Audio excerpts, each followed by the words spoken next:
The BBC says we shouldn't say certain things to burqa-wearing Muslims. They got some veiled women to read out hypothetical questions and then lecture the viewer about how ignorant and bigoted they are. I've got a few questions. You can't be a feminist and be wearing a burqa.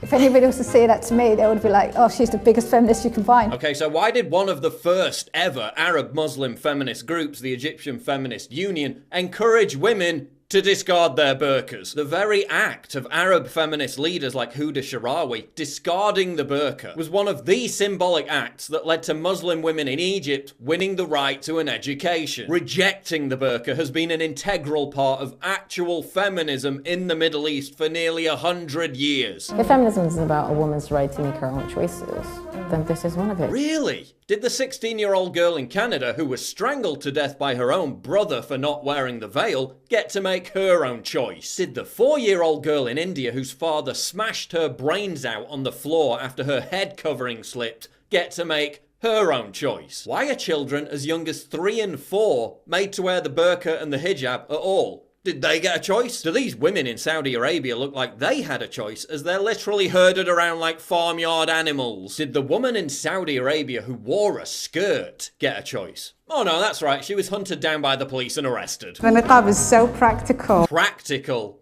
Really?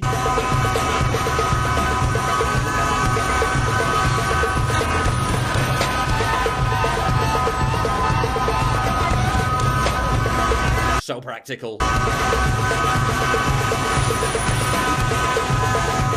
niqab is so practical. Islam is so oppressive. Oh, but you're oppressed and we want to help you. Okay, so if Muslim women who wear the burqa aren't oppressed, why do Muslim women in Iran literally call on Westerners to help them fight oppression by violating the law on head coverings? If it's not a form of oppression, why does Azra Namani, head of the Muslim Reform Movement, assert that hijab purity culture covers, segregates, subordinates, silences, jails and kills women and girls around the world? If it's not a form of oppression, why do gangs of men roam the streets in Iran throwing acid in the faces of women whose veils are deemed to be too loose? If it's not a form of oppression, why are Muslim gangs in London threatening to kill women who don't cover their heads? I think some women are actually having to fight to be able to wear it. Really? Is that why the first thing that women in Syria did after they were liberated from ISIS was to discard it? Who's fighting to wear it? Last time I checked, ISIS was stoning women to death for not wearing it. Sharia police patrol Muslim countries, forcing women to wear it. Women exposing their hair is only one of the controversial crimes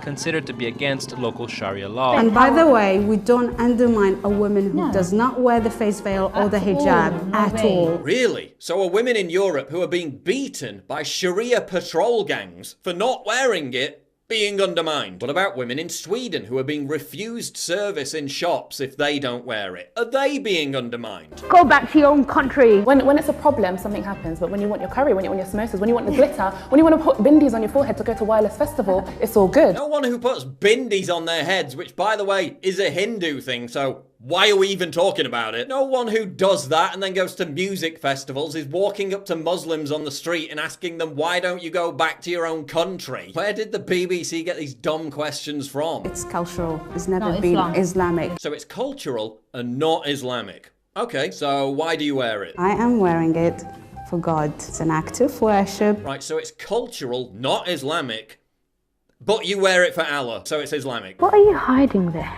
A bomb.